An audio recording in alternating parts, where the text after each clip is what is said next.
বর্তমান আমাদের দেশে একটা দল মাথা চারা দিয়ে উঠেছে।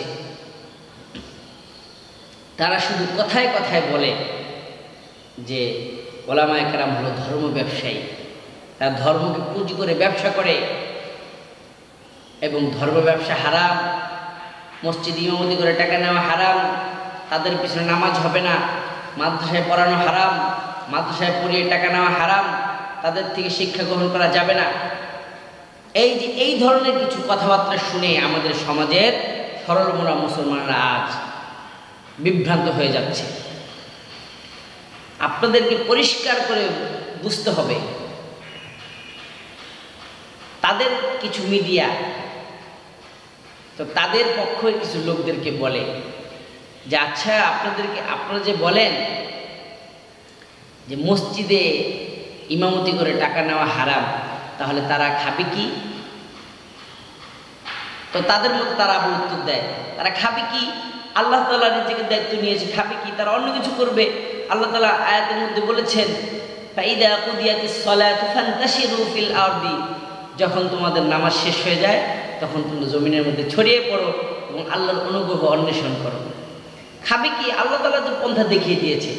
তো তারা নিজেরাই প্রশ্ন করে, আবার নিজেরাই তাদের মতো উত্তর দেয়। তো মুহতারাম হাজরিন, সর্বপ্রথম কথা হচ্ছে,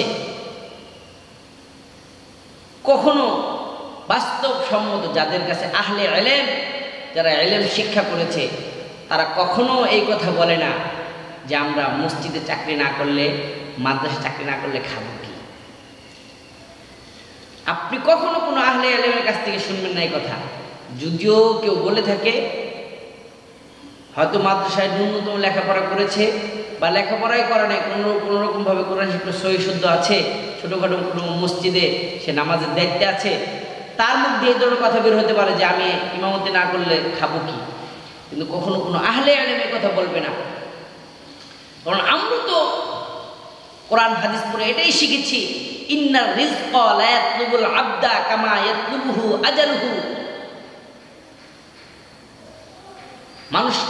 মানুষের মৃত্যু যেমন ছায়ার মতো প্রতিনিয়ত খুঁজতে থাকে, সে যদি সাত মাটির তলে চলে যায় তার সাথে যেমন তার মৃত্যু তার সঙ্গে চলে যায়, ঠিক তেমনি বিশ্বনবী বলেন কেউ যদি গর্তের ভিতরে ঢুকে যায় তার সাথে সাথে ও মৃত্যুর মতো তার রিজকও তার সাথে সেখানেই ঢুকে যায়। আমাদের সামনে রাসূলের এমন হাদিস থাকার পরেও আমরা বুঝি আপনাদের কাছে এই প্রশ্ন করব যে আমরা মসজিদে চাকরি না করলে খাবো কি। অপরদিকে আল্লাহ রাব্বুল আলামিন কোরআনে হাকিমের মধ্যে ইরশাদ করেন ওয়ামা মিন দাব্বাতিন ফিল আরদি ইল্লা আলাল্লাহি রিজকুহা। পৃথিবীর মধ্যে জলে স্থলে যত প্রাণী আছে সব প্রাণীর রিজিকের দায়িত্ব একমাত্র কার হাতে? আল্লাহর হাতে। তাহলে এই আয়াত তো আমরা পড়েছি, এর তাফসীর তো আমরা পড়েছি, আমরা বুঝি আপনাদের কাছে বলবো এই কথা যে আমরা খাবো কি। কোনো উলামায়ে কেরাম কখনো রিজিকের জন্য টেনশন করেন না এবং তারা কখনো আপনাদের কাছে এসে কখনো এই কথা বলবেন না যে আপনি যদি আমাকে মসজিদ থেকে এখন আমার চাকরিটা বাদ দেন, আমাকে যদি আপনাদের মাদ্রাসা থেকে বিদায় করে দেন, আমি খাবো কি। কোশ্চিন কারো কথা বলবে না। কারণ আল্লাহ রাব্বুল আলামিন নিজে দাবি করেছেন ইন্নামা ইয়াখশাল্লাহা মিন ইবাদিহিল উলামা, আল্লাহর বান্দাদের মধ্য থেকে সবচেয়ে আল্লাহকে বেশি ভয় পায় উলামায়ে কেরাম। উলামায়ে কেরামের সামনে হাদিস আছে, কোরআন আছে, এরপরও তারা আপনাদের কাছে রিজিকের জন্য ধর্ণা ধরবে। এমন একটা ভ্রান্ত প্রশ্ন তারা নিজেরাই আবিষ্কার করেছে।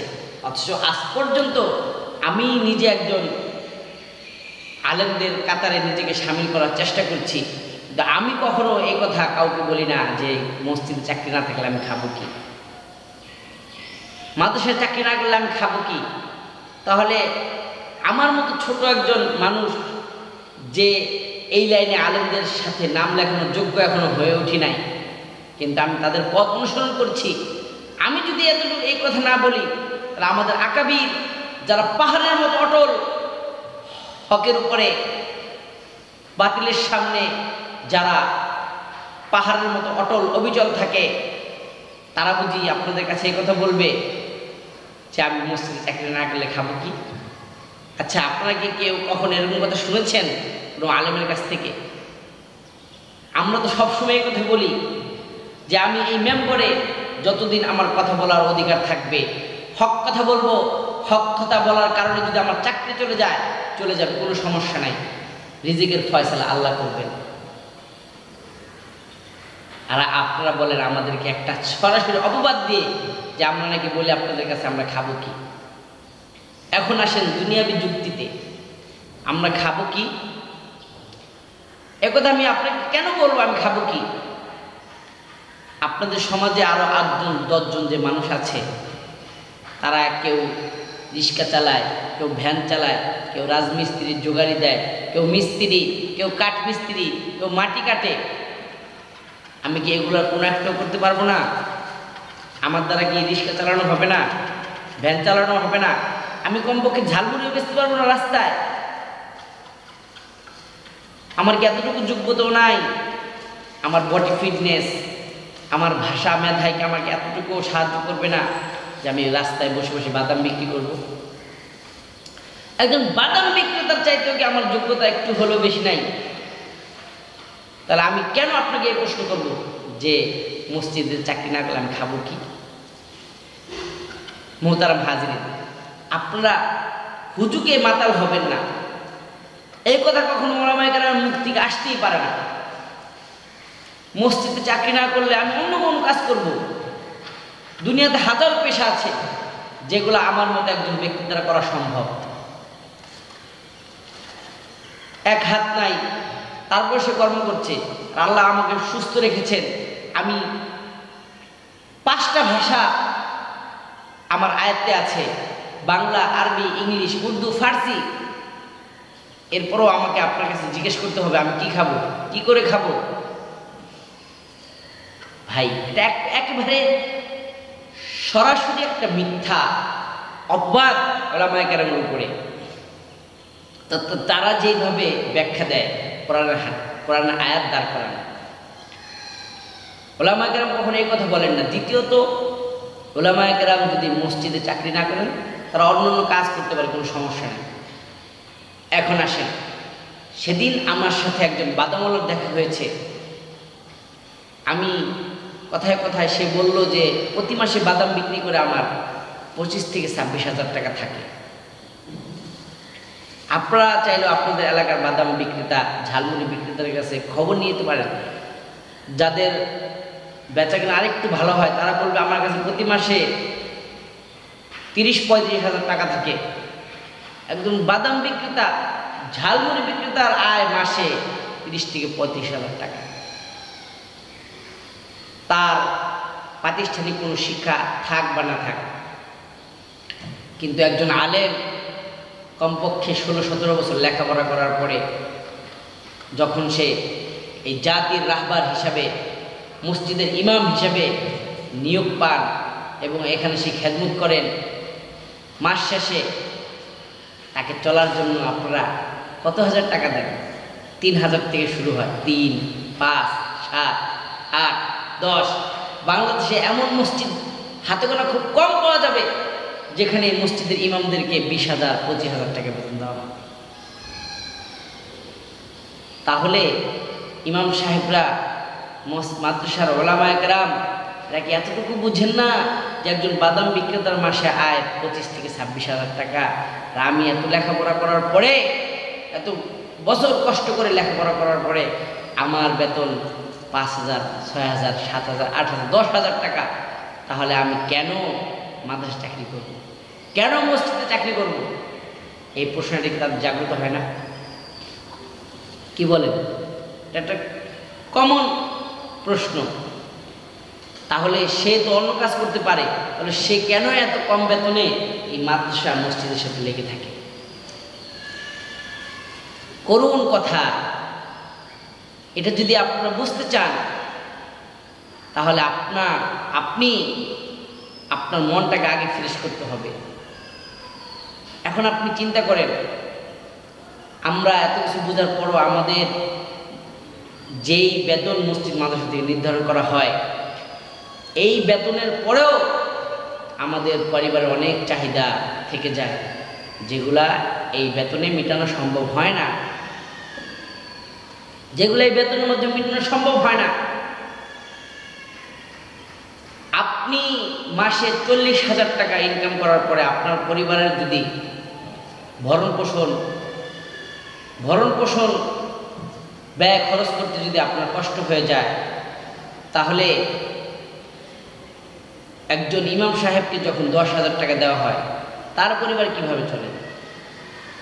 তার পরিবারটা কিভাবে চলে? এই জন্য উলামায়ে কেরাম কেন মসজিদ মাদ্রাসা থাকে আপনাকে এটা বুঝতে হবে। মসজিদ মাদ্রাসা থাকে তারা দ্বীনের খাতিরে, দ্বীনের মহাব্বতে, দুনিয়ার কোনো লোভ লালসার আশায় তারা মসজিদ মাদ্রাসায় খেদমত করে না। যদি মসজিদ মাদ্রাসা এমন হতো যে আপনি একজন বাদামওয়ালা মাসে 25-26,000 টাকা ইনকাম করে আর মসজিদে চাকরি করে সে 50-60,000 টাকা ইনকাম করে, তাহলে আপনি বুঝতে পারতেন যে উলামায়ে কেরাম তারা অন্যান্য কাজ না করে এই টাকার লোভে তারা মসজিদ মাদ্রাসায় পিছনে পড়ে আছে। কিন্তু বিষয়টা তেমন না। এখানে নাম কস্তে কিছু ওজিফা তাদের জন্য ধার্য করা হয়েছে, এরপরও উলামায়ে কেরামের চাহিদা না মেটা সত্ত্বেও তারা এর পিছনে লেগে থাকে। কেন? এই কেন উত্তরটা আপনাকে বুঝতে হবে। উলামায়ে কেরাম তাদের জীবনের বদৌলতে তারা এটা চান যে আমার জীবন শেষ হয়ে যাক, কিন্তু আল্লাহর দ্বীন আল্লাহর জমিনে বিজয় হোক, আল্লাহর দ্বীন আল্লাহর জমিনে বিজয় হোক। এই জন্য আমার দুনিয়াতে চাহিদা মিটুক আর না মিটুক, আমি যদি মাদ্রাসার খেদমত বাদ দিয়ে দেই, তাহলে এই এলাকার জনসাধারণের বাচ্চারা, কোমলমতি শিশুরা দিন শিক্ষা থেকে বঞ্চিত হবে।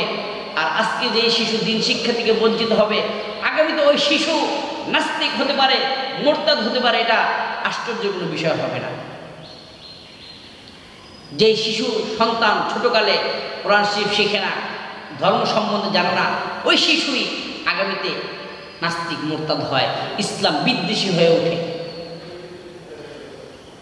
মুসলমানদের সন্তানরা যেন দিন সম্বন্ধে জানতে পারে, বুঝতে পারে, শিখতে পারে। এই জন্য উলামায়ে কেরাম নিজেদের জীবনের সব আশা আকাঙ্ক্ষা, সকল চাহিদা পিছনে রেখে এই জাতির আপনাদের খেদমত করে যাচ্ছে।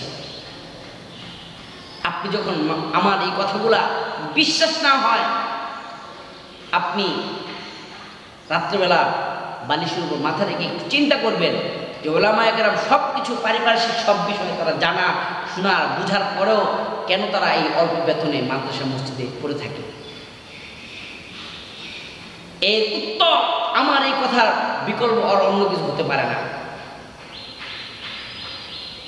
আজকে দেখা যাচ্ছে যারা এই ত্যাগ দীক্ষা করে মসজিদ মাদ্রাসায় থাকতে পারছে না, তারা অন্যান্য পেশায় চলে যাচ্ছে। কিন্তু যারা তাদের উস্তাদ, তাদের পিতামাতার কথা শুনে এই অল্প বেতনের মধ্যেই নিজেকে অনাথ, অল্প তুষ্টিতে রেখে তারা ত্যাগ করে এই খেদমতের সাথে লেগে আছে, তারাই শুধু মাদ্রাসা মসজিদে খেদমত করছে। এই কথাটা বারবার জনসাধারণের কাছে বলার কারণ কি, তাদের উদ্দেশ্য কি? যে উলামায়ে কেরাম ধর্ম ব্যবসায়ী। শুধু উলামায়ে কেরাম ধর্ম ব্যবসায়ী হবে কেন? যদি ধর্ম নিয়ে ব্যবসা করার মতো কিছু থাকে, প্রত্যেকটা মুসলমান ধর্ম ব্যবসায়ী। কারণ মুসলমানের কোনো কাজ ইবাদত থেকে খালি নয়। শুধু কেবল নামাজ পড়ানো এটাই কি ইবাদত? শুধু কেবল মাদ্রাসায় কোরআন হাদিস শিক্ষা তো এটাই কি ইবাদত? এছাড়া কি ইবাদত আর অন্য কিছু নাই? আপনি এমন একটা কাজ দেখান মুসলমানের যেটা ইবাদত থেকে খালি, যেটা ইবাদতের বাইরে। ঘুমাতে যাবেন সেটাও ইবাদত, ঘুম থেকে উঠবেন সেটাও ইবাদত, পেশাবখানে যাবেন সেটাও ইবাদত, পেশাবখানা থেকে বের হবেন সেটাও ইবাদত, আপনি সকালবেলা নাস্তা খাবেন সেটাও ইবাদত, আপনি আপনার বিবির জন্য কিছু কিনে নিয়ে যাবেন সেটাও ইবাদত, আপনি আপনার বাচ্চাকে আদর করবেন সেটাও ইবাদত। ইবাদত থেকে খালি কোন জিনিস? আপনি ভ্রমণে যাবেন, আপনার নিয়ত যদি হয় এটা আমি আল্লাহর নিয়ামত দেখতে যাচ্ছি, আল্লাহ কোথায় কি ঘটিয়েছেন, কোথায় কোন শাস্তি দিয়েছেন, আমি সেই নিদর্শনগুলো দেখতে যাচ্ছি, খোদার কসম এটাও ইবাদত হিসেবে গণ্য হবে। আপনার কোন জিনিসটা ইবাদত থেকে খালি? আপনি বলবেন যে আমি মসজিদ মাদ্রাসা চাকরি করব না, আমি ব্যবসা করব। তো ব্যবসা করে আপনি যদি মুসলমান হন, তাহলে আপনি ব্যবসার দ্বারা আপনি নিয়োগ করবেন যে আপনার জন্য সব হয়। তা আপনি তো ব্যবসা করছেন, দোকানদারি করছেন, মানে ধর্ম ব্যবসা করছেন। আপনি সওয়াবের আশা করছেন, আবার মানুষের কাছ থেকে টাকা কামাচ্ছেন। এটা কি ধর্ম ব্যবসা হচ্ছে না? তো ধর্ম ব্যবসা শুধু কোরআন শিক্ষা দিলে ধর্ম ব্যবসা হয়, আর অন্য কোনোভাবে উপার্জন করলে ধর্ম ব্যবসা হয় না। আপনি ডাক্তারি করছেন, আপনি বলছেন যে আমি মানুষের সেবা করছি, আল্লাহ তাআলা এই ওসিলার জন্য আমাকে মাফ করে। আপনি আবার টাকাও নিচ্ছেন, তাহলে আপনি সওয়াবের আশা করছেন, আবার টাকা নিচ্ছেন, আপনি তো ধর্ম ব্যবসা করছেন। মোহতারাম হাজির, কথাগুলা সুন্দর করে ঠান্ডা বিবেকে আপনি বোঝার চেষ্টা করুন যে যারা কথায় কথায় কথা বলে ওলামায়ে কেরাম ধর্ম ব্যবসায়ী, ধর্ম নিয়ে ব্যবসা করছে। আপনি মুসলমানদের এমন কোনো কাজ পাবেন না যেটা ধর্মর কাজ না, ধর্ম ইবাদত হয় না, সেখান থেকে মুসলমান যখন উপার্জন করছে, সেটা কি ধর্ম ব্যবসা হচ্ছে না? মোহতারাম হাজির, দ্বিতীয় কথা হচ্ছে বর্তমান 1445 হিজরি। তো রাসূল কারীম সাল্লাল্লাহু আলাইহি সাল্লাম আমাদের কাছ থেকে প্রায় ১৫০০ বছর পূর্বে বিদায় নিয়ে গেছেন। এরপরে সাহাবায়ে কেরাম, তাবেঈন, তাবে তাবেঈন, আইম্মা, মুজতাহিদিন, খুলাফায়ে রাশিদিন, কত বাঘা বাঘা ওলামায়ে কেরাম এই জগৎ থেকে গত হয়ে গেছে। সেই সময়ও ওলামায়ে কেরাম একইভাবে মানুষের মধ্যে দ্বীনের খেদমত করে আসছে, ইমামত, খিতাবাত এবং তালিম তাআল্লুমের মাধ্যমে। তখন তো মানুষ কেউ এ কথা বলে নাই। আপনি 2024 সালে এসে কথা বলতে চাচ্ছেন যে তখনকার মানুষ দিন বুঝে নাই, এখন আপনি সব কোরআন হাদিস সব আপনি একাই বুঝে ফেলেছেন। বিষয়টা কি এমন? যদি তারা এমন দাবি করে, তাহলে একথা বলার অপেক্ষা রাখে না যে এটা পাগল ছাড়া আর কিছু না। আর যদি বলেন না তখনকার মানুষ বুঝেছে, কিন্তু তারা এ কথা মানুষদের বলে নাই নিজেদের স্বার্থে, তাহলে আপনি হবেন 1 নম্বর ধোঁকাবাজ এবং মিথ্যুক।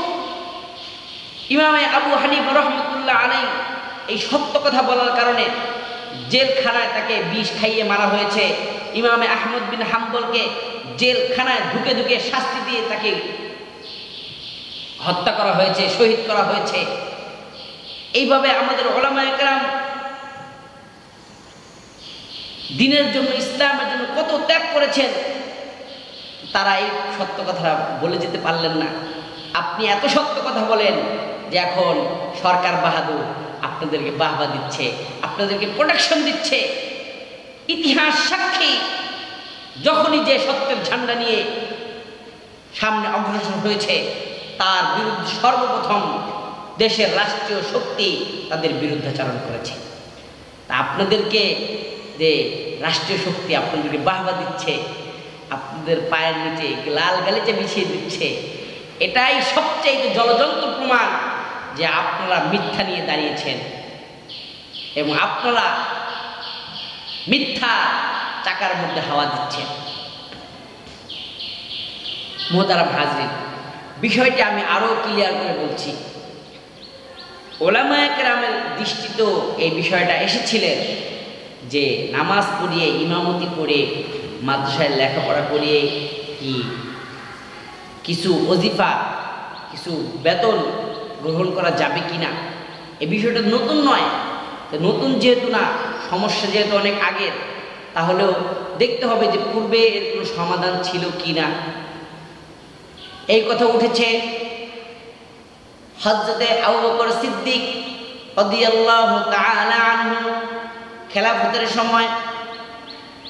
তার হাতে যখন খেলাফতের দায়িত্ব অর্পণ করা হলো, তিনি ভাবলেন খেলাফত, এখান থেকে তো কোনো টাকা নেওয়া যাবে না, এটা মানুষের সম্পদ, দেশের সম্পদ, দ্বীনের কাজ, ইবাদত, ধর্ম ব্যবসা করা যাবে না। তাদের ভাষায় ধর্ম ব্যবসা করা যাবে না, ধর্মীয় কাজ রাষ্ট্র পরিচালনা করছেন, ধর্মীয় কাজ না, বড় ধর্মীয় কাজ, এখান থেকে তো কোনো টাকা গ্রহণ করা যাবে না। তাই তিনি তার দোকান খুলতে গেলেন। প্রতিমধ্যে হযরত ওমর রাদিয়াল্লাহু তাআলার সাথে দেখা। তিনি বললেন, আমিরুল মুমিনিন, আপনি এই সময় হাতে মালামাল নিয়ে কোথায় যাচ্ছেন? বললেন আমার তো দোকান খুলতে হবে।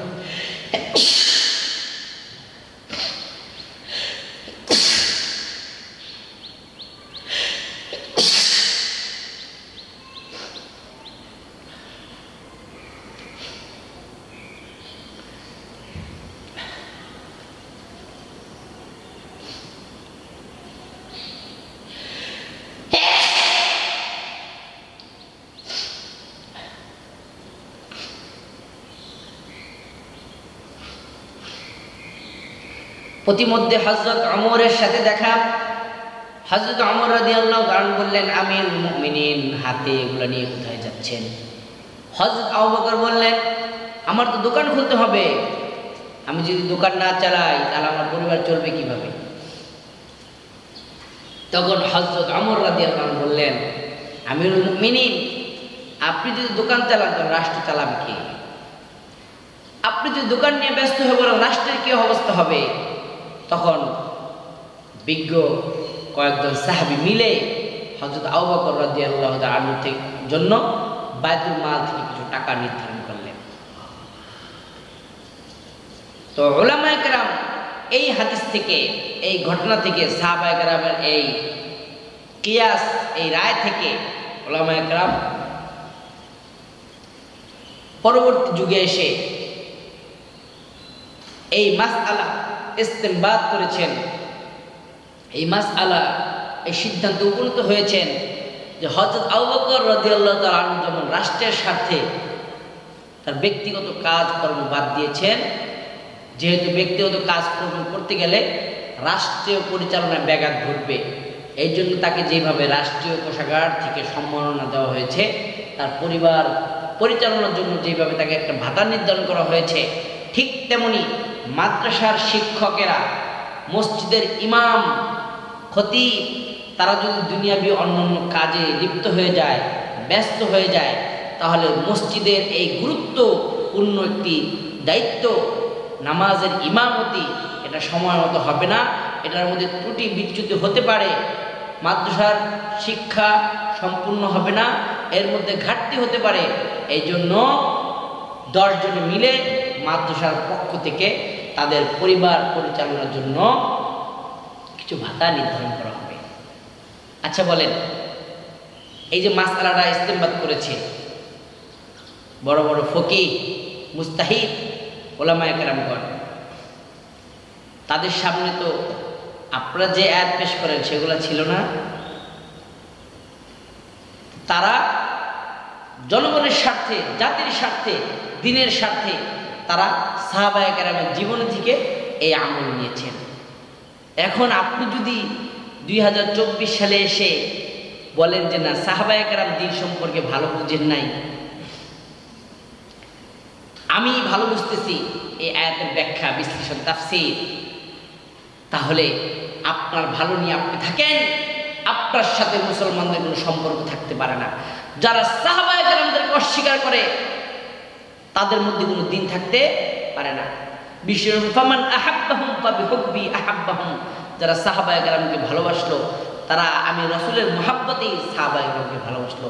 ওয়ামান আবগাদাহুম ফাবিবুগদি আবগাদাহুম, আর যারা সাহাবায়ে কেরামকে অ্যাভয়েড করলো, ঘৃণা করলো, প্রশ্নবিদ্ধ করলো, তারা মূলত আমি রাসূলকে ঘৃণা করে বিধায় আমার সাহাবায়ে কেরামকে ঘৃণা করলো।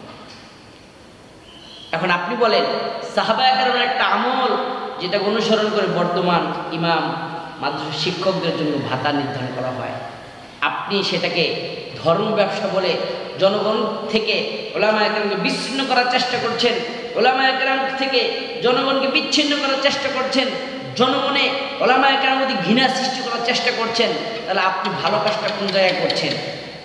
একদিকে আপনি সাহাবাদের এজমা, সাহাবীদের কিয়াসকে আপনি অস্বীকার করলেন, তাদেরকে এটা সাব্যস্ত করতে চাইলেন যে তারা যেটা করেছে সেটা কোরআনের বিরুদ্ধাচরণ করেছে, তারা কোরআনের আয়াতের ব্যাখ্যা বিশ্লেষণ বুঝে নাই, তাদের সামনে রাসূলের কোনো হাদিস ছিল না। আপনি মুখে না বললো, আপনার কথার দ্বারা এটাই প্রতীয়মান হয়।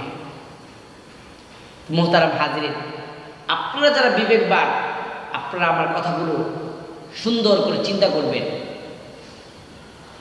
এবং ওলামায়ে কেরাম এই উজরত আলা তাআত, নামাজ পড়িয়ে মাদ্রাসায় শিক্ষা দিয়ে কিছু পরিবার চলার জন্য কিছু পাথেয় নেওয়া যাবে কিনা, কিছু ভাতা নেওয়া যাবে কিনা, এই ক্ষেত্রে আরো কয়েকটি হাদিস এনেছেন। হাদিসের মধ্যে আরেকটি হাদিস এসেছে, আল্লাহ রাসূল সাল্লাল্লাহু আলাইহি সাল্লাম দরবারে একবার একজন সাহাবী আসলেন, এসে বললেন, ইয়া রাসূলুল্লাহ, আমি বিবাহ করতে চাই। আরেকজন মহিলা এসে বললেন, ইয়া রাসূলুল্লাহ, আপনি আমাকে বিবাহ করেন।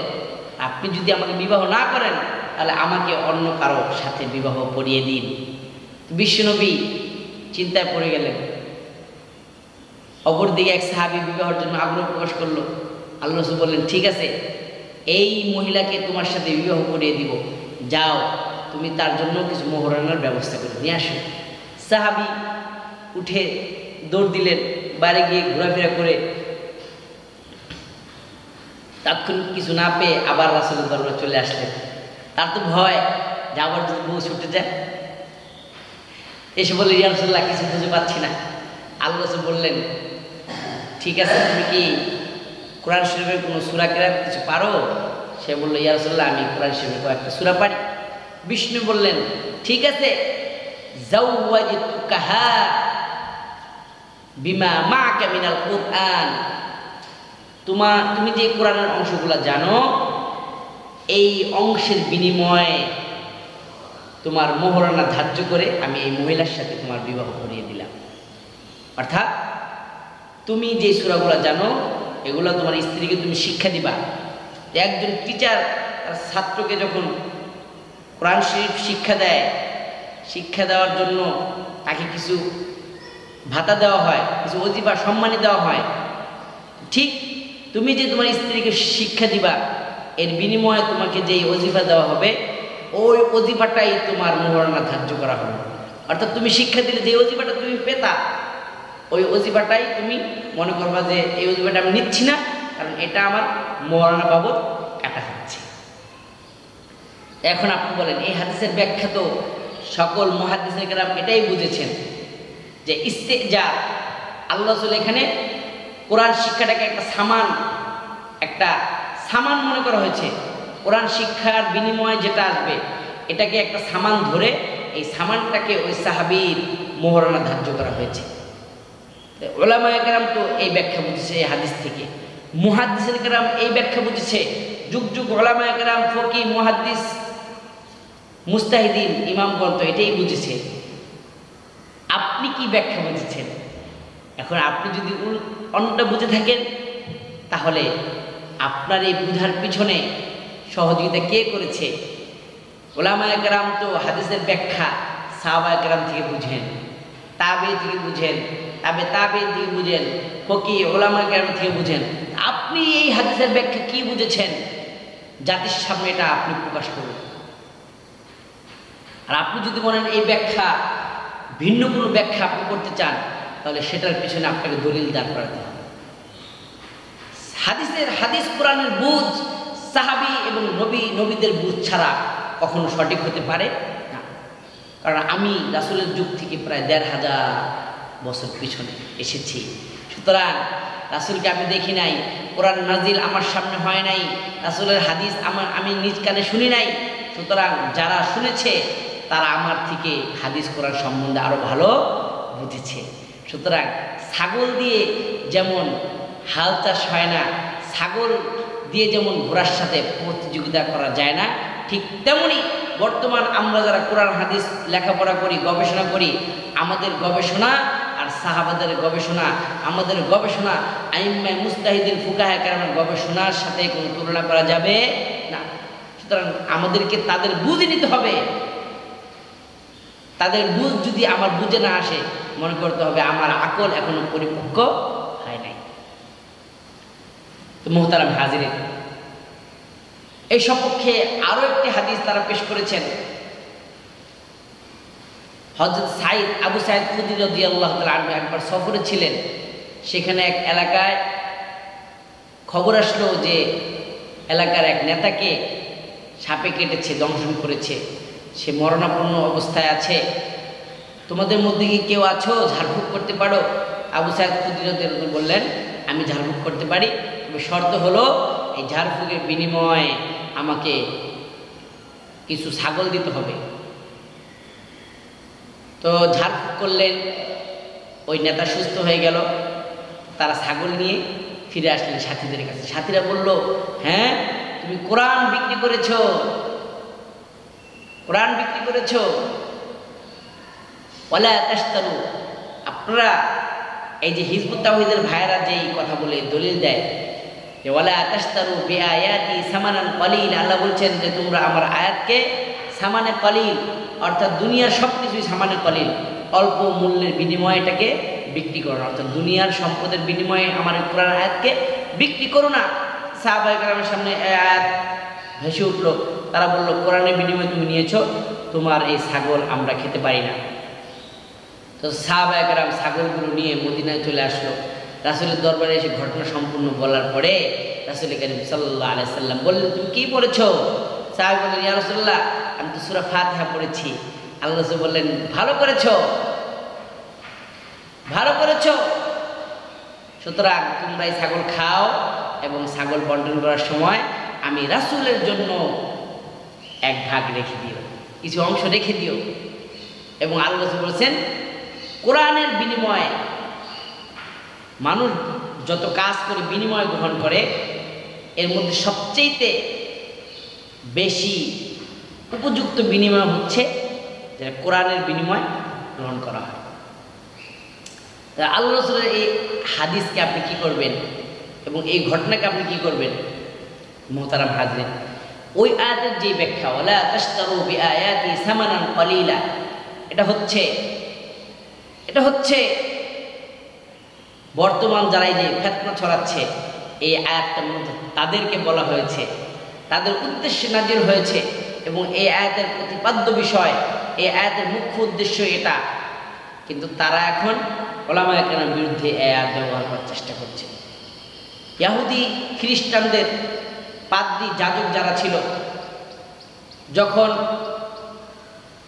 তাদের মধ্যে কেউ জিনা করত, জিনার যে শাস্তির কথা ছিল তাওরাত ইনজিলের মধ্যে, যদি ওই লোক যদি ধনী হতো তাহলে ওই পুরোহিত ওই পাদ্রীকে কিছু টাকা দিলে তারা এই আয়াত পড়তো ঠিক, কিন্তু ব্যাখ্যা করতে ভুল, তারা ওই শাস্তিটা অন্যভাবে কাটিয়ে নিত। তাহলে তারা এই যে আল্লাহর এই আয়াতটাকে তারা কিসের বিনিময়ে বিক্রি করে দিল? টাকার বিনিময়ে বিক্রি করে দিল। তাহলে আল্লাহর আয়াতের এক ব্যাখ্যা, টাকার বিনিময়ে ব্যাখ্যাটা কি হলো?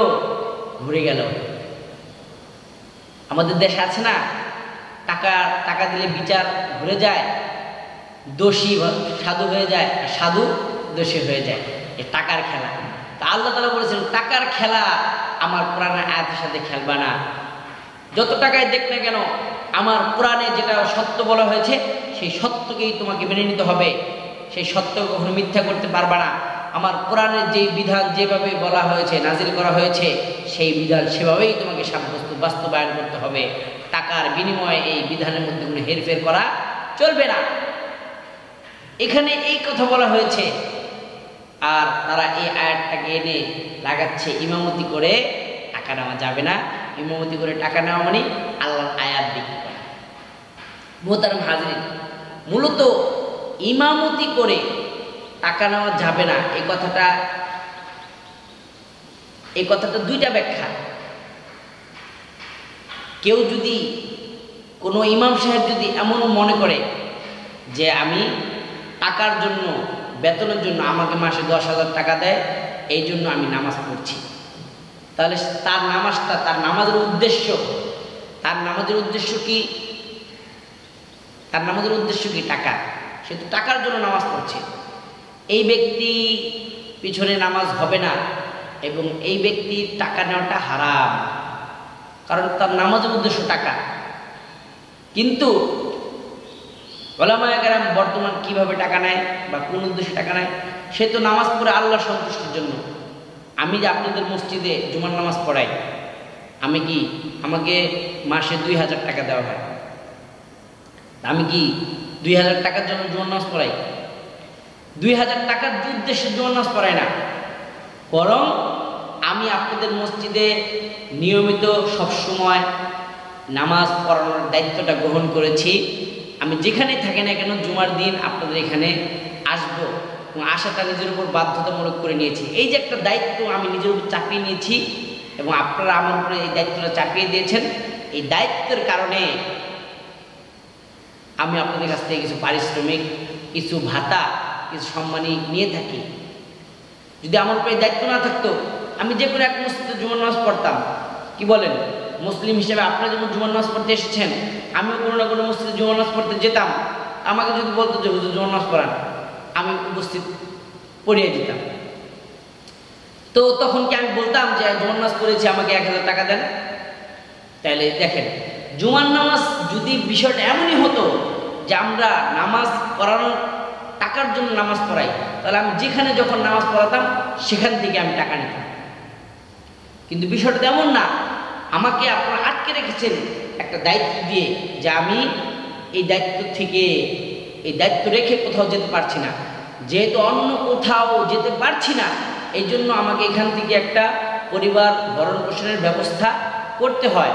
এটা মসজিদ কমিটি, মাদ্রাসা কমিটির দায়িত্ব। আমাকে 5 ওয়াক্ত নামার জন্য এখানে রাখা হয়েছে। এখন আপনারা তো নিশ্চিন্তে আছেন যে আজান হবে টাইম মতো, জামাত হবে টাইম মতো, আপনি 5 মিনিট আগে আসেন, পরে আসেন, কারণ মসজিদে একজন লোক আছে।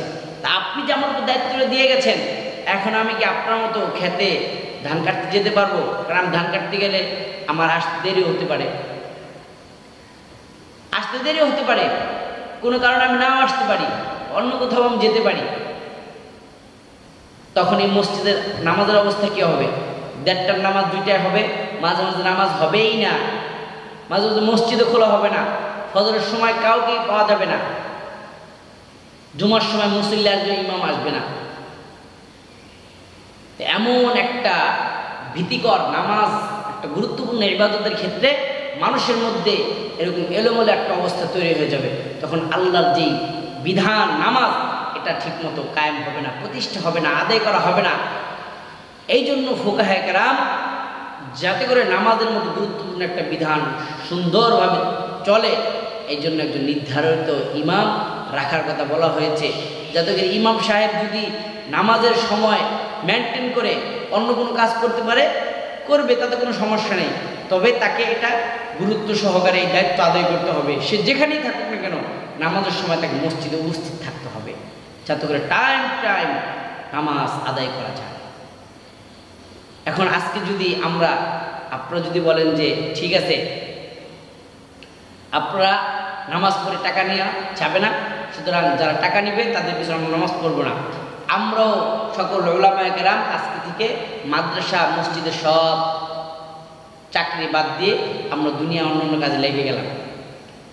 এখন আপনি বলেন যে আপনি আমাকে কোন অজুহাতে আপনি আমাকে বাধ্য করতে পারবেন যে আমি কেন ফজর নামাজটা আপনার মসজিদে পড়াবো না?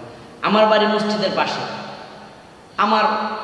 আপনি যেমন মাঝে মাঝে না আসলে আমি আপনাকে কৈফিয়ত জিজ্ঞেস করতে পারি না যে আপনি ফজর সময় কেন আসলেন না। এই কৈফিয়ত জিজ্ঞাসা করার কোনো সুযোগ আছে আমার? আল্লাহ তাআলা আপনাকে জিজ্ঞেস করবে যে তুমি কেন ফজর নামাজটা জামাতের সাথে পড়লা না। কিন্তু মানুষের তো এই অধিকার নাই। তো ইসলামী রাষ্ট্র থেকে সরকার জিজ্ঞেস করতে পারে, তো আপনি আমাকে জিজ্ঞেস করতে পারবেন না আমি মন চাইলে আসলাম না, নামাজ ফজর সময় ঠিক মতো হলো না, জোহর সময় ঠিক মতো হলো না, বা আপনি বললেন যে আমরা সকলেই ইমামের উপযুক্ত হয়ে যাব। ইমামের উপযুক্ত কোনো কালেই সকলে ছিল না এবং কখনোই কোনো কালে সকলেই ইমামের উপযুক্ত হতেও পারবে না। এটা দুনিয়ার সিস্টেম। সকলেই ডাক্তার, ইঞ্জিনিয়ার, ব্যারিস্টার হতে পারে না, ঠিক তেমনই সকলেই ইমামের উপযুক্ত হতে পারবে না, এটাই স্বাভাবিক। আপনার কোরআন শরীফ সহিশুদ্ধ থাকলেও তো আপনি সবসময় ইমামতি করতে পারবেন না। তো এইভাবে এলোমেলো হয়ে যাবে এই আল্লাহর বিধানটা, মাদ্রাসা বন্ধ হয়ে যাবে। আমি যখন আমার কাজ নিয়ে ব্যস্ত থাকবো, আমার মন চাইলে আমি মাদ্রাসা এসে পড়ালাম, না মন চাইলে আমি আসলাম না, তখন ছেলে সন্তানের লেখাপড়ার কী হবে? মসজিদের অবস্থা কী হবে? এই জন্য আপনারা হুজুগে লাফালাফি করবেন না। আপনি বলবেন যে আমি বেতন নিয়ে কেন ইমামতি করব, আমি বেতন নিয়ে ইমামতি করব না, আমি বেতন ছাড়াও ইমামতি করব না, তখন আপনি কোথায় যাবেন বলেন? এখন তো একজন ওলামায়ে কেরামকে আমরা এখানে আটকে রাখি বিদায় তার পরিবার ভরণ পোষণের জন্য কিছু টাকা মসজিদ ফান্ডে থেকে দেওয়া হয়, যাতে করে তার পরিবারটা চলে, কোনো মতে চলে। এবং আমরা তার কাছে কৈফিয়ত দিতে পারি যে আপনি তখন ছিলেন না কেন, কোথায় গিয়েছিলেন, মসজিদের দায়িত্বটা কার কাছে দিয়ে গিয়েছিলেন। কিন্তু যখন আপনি এইভাবে কোনো ব্যক্তিকে নির্ধারণ করে না রাখবেন, তখন আপনি কাকে কৈফিয়ত করবেন? তখন নামাজের মতো একটা গুরুত্বপূর্ণ ইবাদত অবহেলায় রূপান্তরিত হয়ে যাবে।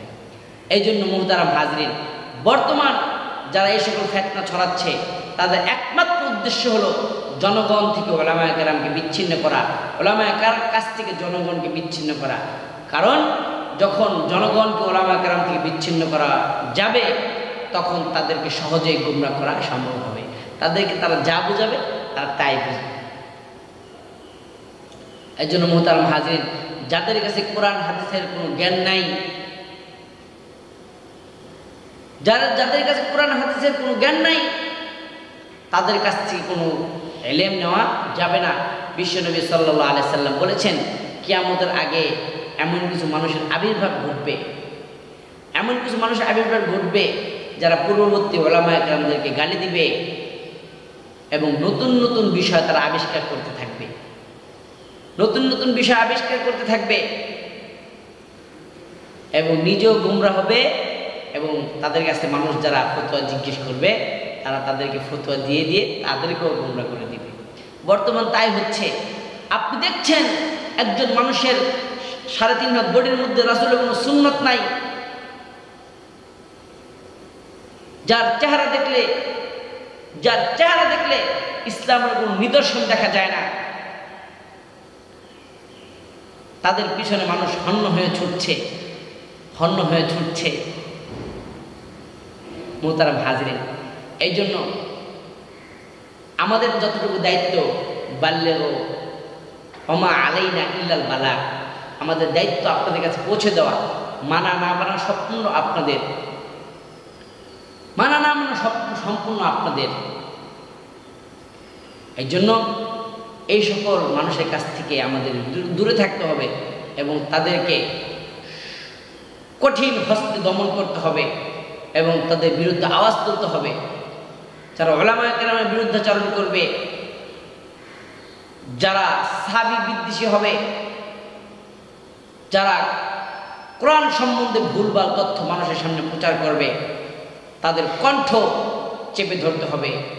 বাংলার জমিনে ইসলামের বিরুদ্ধে, ওলামায়ে কেরামের বিরুদ্ধে, কোরআন হাদিসের বিরুদ্ধে কোনো কথা বলতে দেওয়ার সুযোগ দেওয়া যাবে না। আল্লাহ তাআলা আমাদেরকে সঠিক বুঝ নিয়ে কবরে যাওয়ার তৌফিক দান করুক। আমিন। ওমা আলাইনা ইল্লাল বালাগ।